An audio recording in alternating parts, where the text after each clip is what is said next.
దేవుని నామానికి మహిమ కలుగును గాక. ప్రస్తుతం మనం ఉన్నది బెత్షెమెష్ దగ్గర ఉన్నటువంటి సోరేకు కేవ్ దగ్గర ఉన్నామన్నమాట. సోరేకు గుహ దగ్గర ఉన్నాము. అయితే దీన్ని అబ్షాలోం కేవ్స్ అని కూడా పిలుస్తారు. హిబ్రూలో మేవరెత్ అబ్షాలోం అంటారు. ఇది ఎంత బ్యూటిఫుల్గా ఉంది ఈ కేవ్ అని చూస్తే గొప్ప ఆశ్చర్యంగా కనబడుతూ ఉంటుంది. అందుకే దేవునిని సృష్టిని చూచినప్పుడు దేవునిని స్తుతించకుండా ఉండలేం ప్రియుల.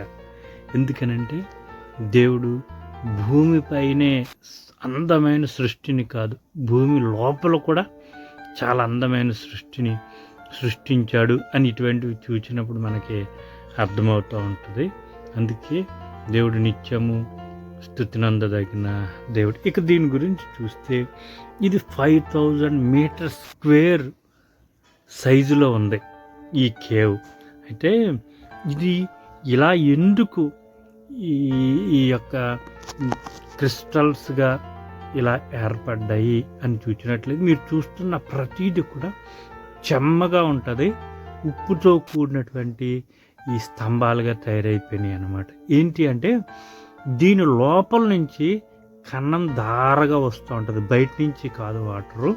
అందుకే దీన్ని స్టెలాక్టైడ్ కేవ్ అని పిలుస్తారనమాట. అంటే స్టెలాక్టైడ్ అంటే ఏంటి కాదు, కాల్షియము సాల్ట్ కలిపినటువంటి ఈ చిక్కటి ద్రావణం క్రిస్టల్గా ఉండి ఇలా వేలాడటం కానీ లేకపోతే ఒక స్తంభాలుగా ఏర్పడటం కానీ జరుగుతుంది అనమాట. ఇది చాలా నేచురల్గా ఏర్పడినటువంటి కేవ్. ఇది బెత్షెమెష్లో ఉంటుంది. ఇది 82 మీటర్ల పొడవుంది ఈ సోరేక్ గుహ. అయితే 62 మీటర్ల వెడల్పులో ఉంది, 15 మీటర్ల ఎత్తులో ఉంది. చాలా బ్యూటిఫుల్గా కనబడతా ఉంది. అయితే ఇది చూసినట్లయితే మనకు ఈ గుహ ఇంచుమించు 185,000 సంవత్సరాల క్రితం ఏర్పడి ఉండవచ్చు అని సైంటిస్టులు చెప్తా ఉన్నారు. 1968లో క్వారీ తవ్వుతూ ఉంటే బెత్షెమెష్కి తూర్పుగా 2 కిలోమీటర్ల దూరంలో ఉన్న కొండను చదువుతూ ఉంటే ఆ కొండ పేరు మౌంట్ యయేలా అంటారనమాట. ఆ కొండ చదువుతుంటే ఇది బయటపడింది 1968లో. అయితే ఇది 1972 నుంచి విజిటర్స్కి అవకాశం ఇచ్చారు. అయితే దీని విషయంలో 2012 నుంచి ఈ బ్యూటిఫుల్ లైటింగ్ అంతా పెట్టారనమాట.